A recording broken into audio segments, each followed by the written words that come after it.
Bakit ako nag-login sa Tong It's Go pero hindi makita ang exchange button? Paano ko ito ma-unlock?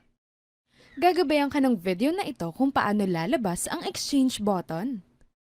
Panoorin hanggang sa huli para makatanggap ng mga regalo sa pag-login ng Tong It's Go.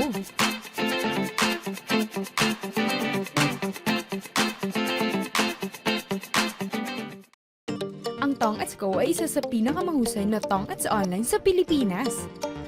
Bukod sa maraming laro tulad ng Tong It's Go, Tong It's Gameplay o Tong It's Kingdom, binibigyang daan ka ng app na kumita araw-araw na may malalaking panalo sa mga Tong It's Go card games. Lalo na ang Tong It's Online na may maraming iba't ibang paraan upang manalo. Ngunit para mag-withdraw ay hindi maaaring mawala ang exchange button sa homepage.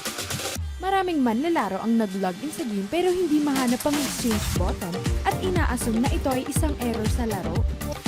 Sa totoo lang ay ang paraan para lumitaw ang feature na ito ay medyo simple. Sa mga manlalarong nakakaranas ng iOS version, narito ang iyong gabay sa pag-unlock sa exchange button. Mag-login sa Tong It's Go. Pumili ng isang random game upang maranasan. Pagkatapos mong tapusin ng iyong unang laro ay babalik ka sa main menu. Sa oras na ito ay lumitaw na ang exchange button sa iyong screen. Para sa Android version ng Google Play ay automatikong lalabas ang exchange button kapag sinimulan mo ang laro. At maaari kang magsimulang mag-withdraw ng direkta sa GCash at Maya. Kung nag-aalala ka tungkol sa wala kang chips para maglaro sa unang game, si Tong It's Go ay naghanda para sa'yo ng isang maliit na regalo kapag nakikibahagi ka. Sapat na para makapaglaro ka ng 5 o hanggang 10 card game. Pagkatapos ng karanasan ay sinasuggest kong mag-recharge ka ng 20 o 50 pesos para makibahagi sa isang table ng mas mataas na taya at mas manalo ng malaki. Mula doon ay gamitin ang cash out feature para direktang mag-withdraw sa GCash at Maya sa loob lang ng ilang minuto.